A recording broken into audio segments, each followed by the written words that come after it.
প্রিয় শিক্ষার্থীরা, আশা করি তোমরা সবাই ভালো আছো। আজকে তোমাদের আলোচনা করব উচ্চতর গণিত প্রথম পত্র জ্যামিতি চ্যাপ্টার 4 বৃত্ত নিয়ে এক্সারসাইজ 4 বি। আমি Nargis Sultana, lecturer, department of mathematics, national ideal college, Dhaka. প্রথমেই আলোচনা করব প্রয়োজনীয় সূত্রাবলী। আমরা এখানে বৃত্তের 3টা সূত্র আছে, সেই 3টা সূত্র নিয়ে আলোচনা করি।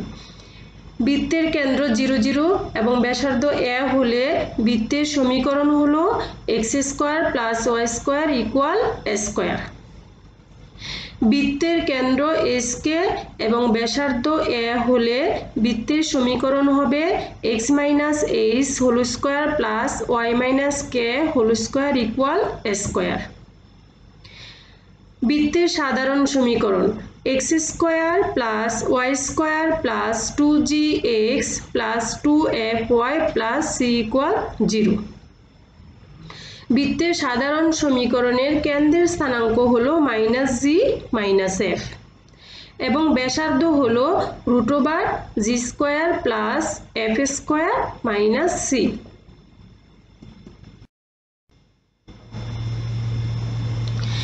এখন আমরা আলোচনা করব প্রশ্নমালা 4 এর বি সম্পর্কিত সূত্রাবলী। x² + y² = a² বৃত্তের x1 y1 বিন্দুতে স্পর্শকের সমীকরণ। আমরা চিত্রটি লক্ষ্য করি, এটা হলো মূল বিন্দুগামী বৃত্তের সমীকরণ। এই বৃত্তের উপর যে কোনো একটা বিন্দু p x1 y1, তার মানে এই P বিন্দুতে যে স্পর্শকটি আঁকা হয়েছে বৃত্তের, এই যে স্পর্শকটি, এটা হলো আমার স্পর্শরেখা। x1 y1 বিন্দুতে এই স্পর্শকের সমীকরণ, তার মানে x² + y² = a² বৃত্তের x1 y1 বিন্দুতে স্পর্শকের সমীকরণ হবে x x1 + y y1 = a²। একই বৃত্তের কেন্দ্র হতে স্পর্শবিন্দু পর্যন্ত যে দূরত্ব a ব্যাসার্ধ, এটাই হলো আমার এখানে কি লম্ব, মানে অবিলম্ব। তার মানে x² + y² = a² বৃত্তের x1 y1 বিন্দুতে অবিলম্বের সমীকরণ x1 y - x y1 = 0। দ্বিতীয় চিত্র লক্ষ্য করি, এই চিত্রটি হলো সাধারণ বৃত্তের সমীকরণ। এই বৃত্তের উপরস্থ একটা বিন্দু হলো p x1 y1। এই যে x1 y1 বিন্দুতে একটা স্পর্শক টানা হয়েছে, এটা হলো এই বৃত্তের কি স্পর্শকের সমীকরণ। তার মানে x² + y² + 2gx + 2fy + c = 0 বৃত্তের x1 y1 বিন্দুতে অঙ্কিত স্পর্শকের সমীকরণ হবে x x1 + y y1 + x + x1 * g + y + y1 * f + c = 0। এই একই বৃত্তের কেন্দ্র থেকে স্পর্শবিন্দু পর্যন্ত যে দূরত্বটা লম্বটা, এটা হলো এখানে অবিলম্ব। আমরা এই অবিলম্বের সমীকরণ নির্ণয় করব। তার মানে x² + y² + 2gx + 2fy + c = 0 বৃত্তের x1 y1 বিন্দুতে অঙ্কিত অবিলম্বের সমীকরণ।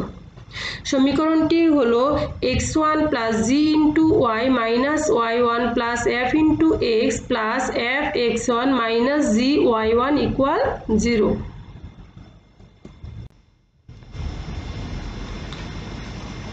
বৃত্তের বহিস্থ কোনো বিন্দু হতে অঙ্কিত স্পর্শকের দৈর্ঘ্য এবং দুইটি বৃত্তের সাধারণ জ্যায়ের সমীকরণ।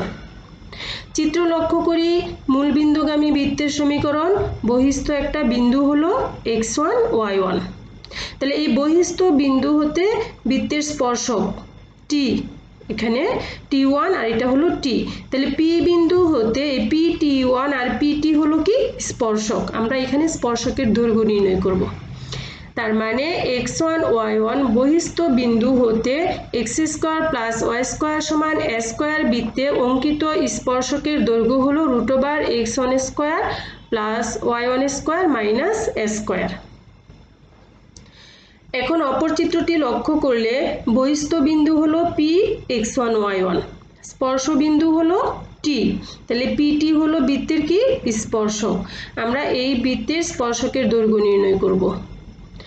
x1 y1 বৃত্তের বহিস্থ কোনো বিন্দু হলে x square plus y square plus 2gx plus 2fy equal plus c equal 0 বৃত্তের অঙ্কিত স্পর্শকের দৈর্ঘ্য হলো √ x1 square plus y1 square plus 2gx1 plus 2fy1 plus c।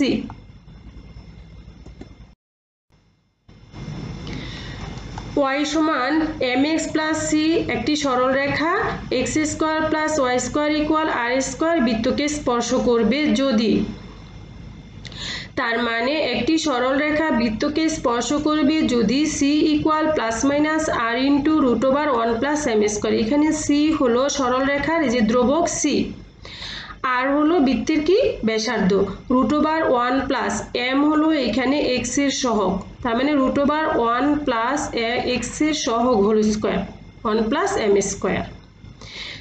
চিত্রটি লক্ষ্য করি, এখানে দুইটা বৃত্ত দেওয়া আছে, একটা S1 আর একটা S2। S1 equal 0, S2 equal 0। এই দুইটা বৃত্তের একটা সাধারণ যে হলো AB। আমাকে এখানে AB রেখার সমীকরণ নির্ণয় করতে বলা হয়েছে।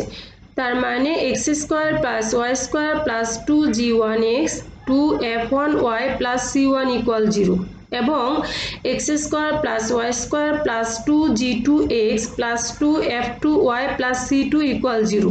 দুইটা বৃত্তদ্বয়ের সাধারণ যে এর সমীকরণ হবে প্রথম বৃত্ত মাইনাস দ্বিতীয় বৃত্ত ইকুয়াল 0।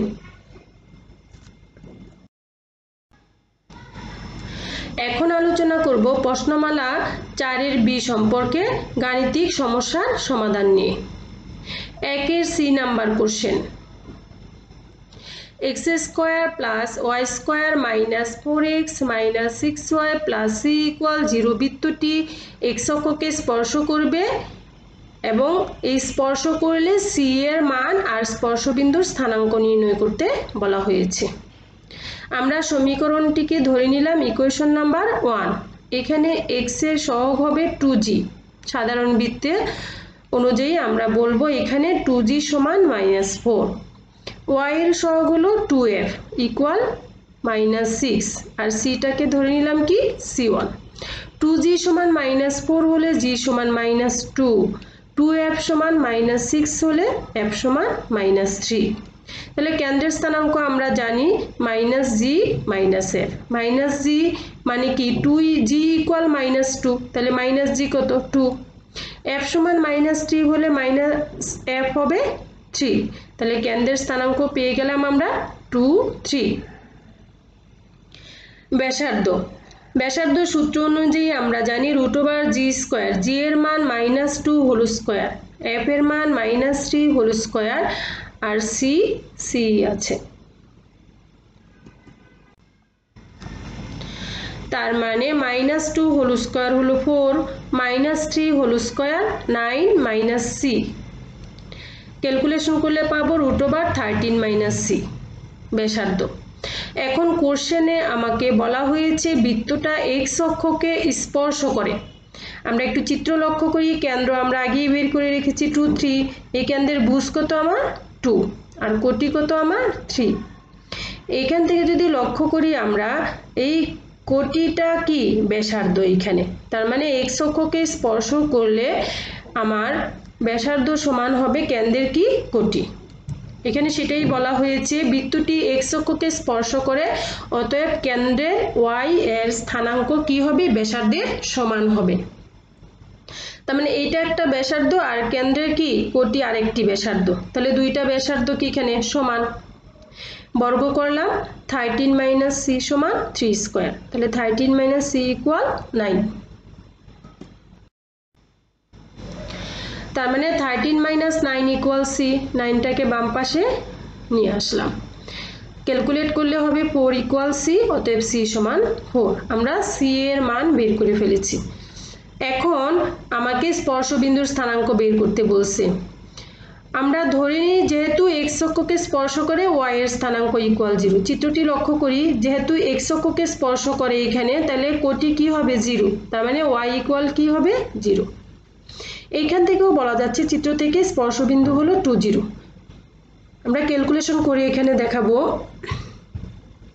1 নম্বর সমীকরণ ছিল বৃত্তের সমীকরণ। 1 নং সমীকরণে y এর মান বসাই দিই।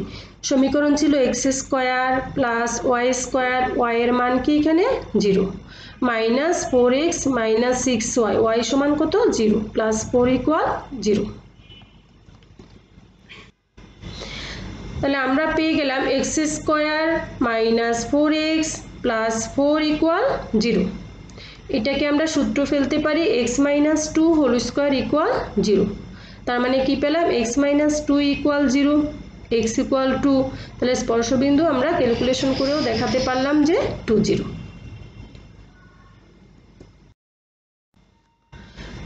এখন আমরা দেখব 2 এর C number. 3x plus by minus 1 equal 0 রেখাটি x square plus y square minus 8x minus 2y plus 4 equal 0 এই বৃত্তটিকে কি করে স্পর্শ করে, b এর মান নির্ণয় করো। তার মানে একটি সরল রেখা এখানে বৃত্তকে স্পর্শ করলে এখানে সরল রেখার মধ্যে যে ধ্রুবক b আছে তার মান নির্ণয় করতে বলা হয়েছে। এখানে b না থাকলে a থাকলে a এর মান, m থাকলে m এর মান, মানে এই ধ্রুবকের মান নির্ণয় করতে বলা হয়েছে। দেওয়া আছে বৃত্তের সমীকরণটা আমরা লিখে নিলাম, x square plus y square minus 8x minus 2y plus 4 equal 0। এটাকে আমরা সাধারণ বৃত্তের সাথে যদি তুলনা করি তাহলে আমরা লিখতে পারবো x square plus y square plus 2gx, আমার ছিল মাইনাস 8x, আমি লিখলাম 2g, তাহলে g কি হবে মাইনাস 4, প্লাসের 2f, এখানে মাইনাস 2 ছিল, f তাহলে কি হবে মাইনাস 1 ইন্টু y, ক্যালকুলেট করলে আগেরটাতে ফিরে যাচ্ছি, প্লাসের 4। তার মানে আমরা পেয়ে গেলাম g সমান মাইনাস 4, f সমান মাইনাস 1 আর c সমান 4।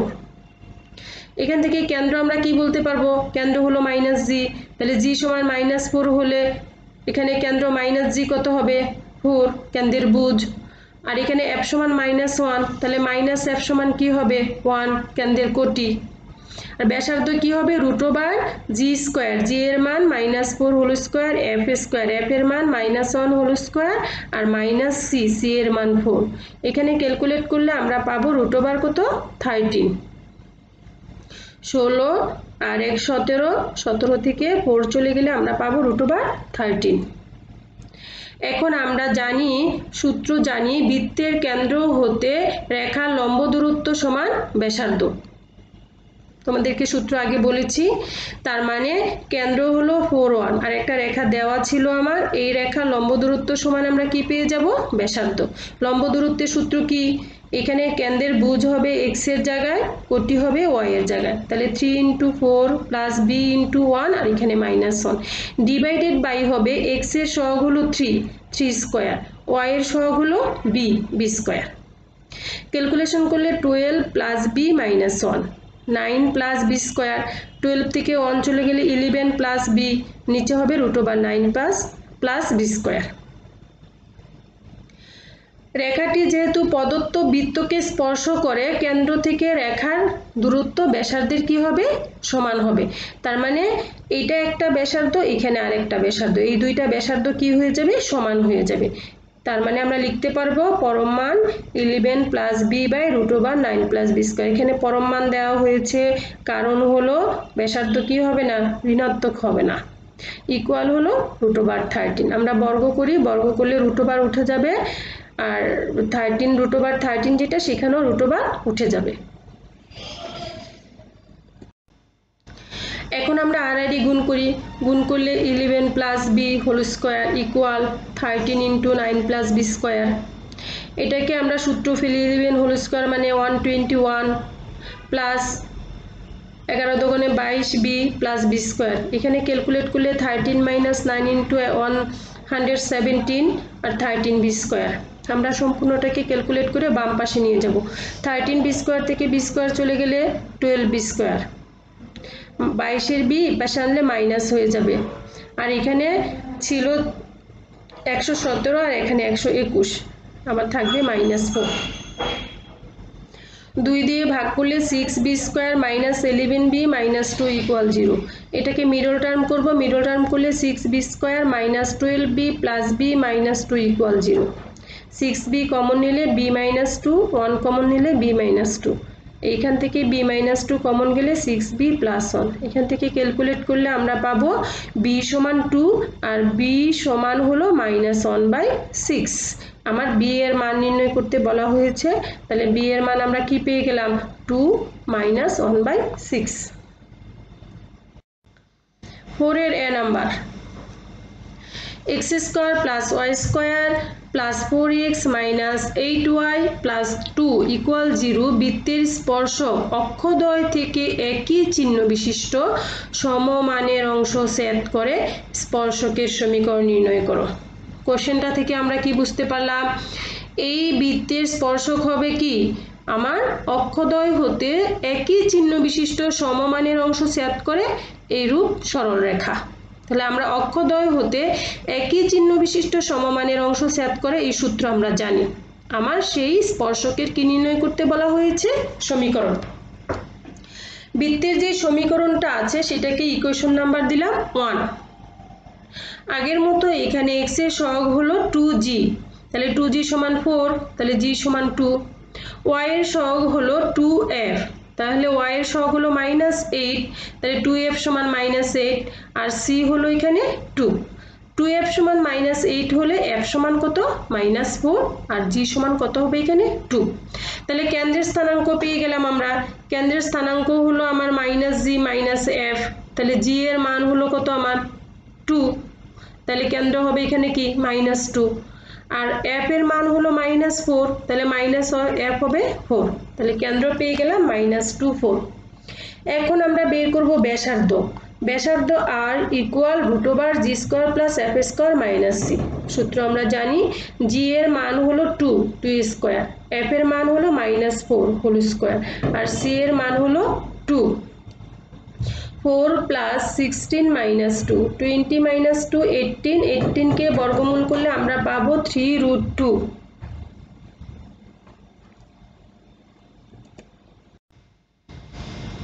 এখন কোশ্চেনে দেওয়া ছিল অক্ষদ্বয় হতে সমমানের অংশ ছেদ করে এইরূপ সরলরেখার সমীকরণ। তাহলে সরলরেখার সমীকরণ আমরা জানি x/a + y/a = 1, সমমানের অংশ, সেজন্য x থেকে a অংশ, y থেকেও কি কর্তন করছে a অংশ। এখানে ক্যালকুলেট করলে আমরা পাবো x + y/a = 1, তার মানে x + y = a। তাহলে x + y এটাকে বাম পাশে নিয়ে আসলে -a = 0। এইটা হলো আমার সমমানের অংশ ছেদ করে এইরূপ সরলরেখার সমীকরণ। এটাই হলো স্পর্শকের সমীকরণ। এই স্পর্শকের সমীকরণ নির্ণয় করতে বলা হয়েছে, তার মানে এখানে কিসের মান বের করতে হবে, আমার a এর মান নির্ণয় করতে হবে। আমরা সূত্র জানি, একটা সরল রেখা যদি বৃত্তকে স্পর্শ করে তাহলে কেন্দ্র হতে ওই রেখার লম্ব দূরত্ব সমান কি হবে, ব্যাসার্ধ। তার মানে আমার সরলরেখা হলো 1 আর এখানে আমার পরম মান x, মানে বৃত্তের কেন্দ্রের বুঁদ ছিল -2 আর কোটি ছিল আমার 4, তার মানে x সমান হচ্ছে -2, y সমান -4 - a ডিভাইডেড বাই x এর সহগ হলো 1², y এর সহগ হলো 1² = 3√2। তার মানে কেন্দ্র হতে রেখার লম্ব দূরত্ব সমান ব্যাসার্ধ। ক্যালকুলেশন করলে আমরা পাবো পরম মান 2 - a বাই হচ্ছে এখানে 1 + 1 = 3√2, তাহলে 2 - a এর পরম ডিভাইডেড বাই √2 = 3√2। এখন আমরা পরম মান 2 - a = আমরা ধ্রুবকটাকে বাম পাশে নিয়ে আসলাম 3√2 × √2, √2 × √2 মানে 2, তার মানে 3 × 2 কি পেয়ে গেলাম আমরা, পরম মান 2 - a = 6। এখন আমরা পরম মান উঠিয়ে ফেলবো। পরম মান যদি উঠিয়ে ফেলি তাহলে সেটা ধনাত্মকও হতে পারে, ঋণাত্মকও হতে পারে। আমরা প্রথমে এখানে নোট লিখে রেখেছি, এটা আমরা ধনাত্মক মান নিলাম, তার মানে 2 - a = 6 ধনাত্মক মান নিয়ে ক্যালকুলেশন করব। ক্যালকুলেশন করলে আমরা পাবো 2 - a = 6 তার মানে এখান থেকে মাইনাস a সমান 6 মাইনাস 2, তাহলে মাইনাস a সমান 4, তাহলে a সমান কি পাবো আমরা মাইনাস 4, একটা মান পেয়ে গেলাম। আবার পরম মান উঠানোর পরে আমরা মাইনাস চিহ্ন নিব, প্রথমে ধনাত্মকটা নিয়েছি এখন ঋণাত্মক, তাহলে minus into 2 minus a equal 6, আমরা তাহলে মাইনাস দিয়ে গুণ করে দিই, মাইনাস 2 মাইনাসে মাইনাসে প্লাসের a ইকুয়াল 6, a সমান 6 প্লাস 2 a সমান 8। এর মান আমাদের ইকুয়েশন নাম্বার ছিল 2 ছিল সরলরেখার সমীকরণ, সেখানে বসিয়ে দিই, তাহলে a সমান 4 বসাইলে আমার সমীকরণ ছিল x plus y minus a equal 0, তাহলে এর মান এখানে মাইনাস 4 বসাইলাম, হয়ে গেল প্লাসের 4। এখন আমরা a এর মান 8 বসাবো, 8 বসাইলে আমার সমীকরণ ছিল x plus y minus a, তাহলে এর জায়গায় কি বসালাম এখানে 8 ইকুয়াল 0। তার মানে আমাদের স্পর্শকের দুইটা সমীকরণ বের হলো, একটা হলো x plus y plus 4 equal 0, আর একটা হলো x plus y minus 8 equal 0। আশা করি তোমরা সবাই ক্লাসটা ভালো করে ফলো করবে। এই কয়েকটা অঙ্ক তোমরা করে রাখো, করে রাখলে পরের অঙ্কগুলি তোমরা ভালো করে করতে পারবে। তোমরা এই কয়টা অঙ্ক ভালো করে আবার করবে, এটাই তোমাদের জন্য হোমওয়ার্ক থাকলো। সবাই ভালো থেকো, সুস্থ থেকো, আল্লাহ হাফেজ।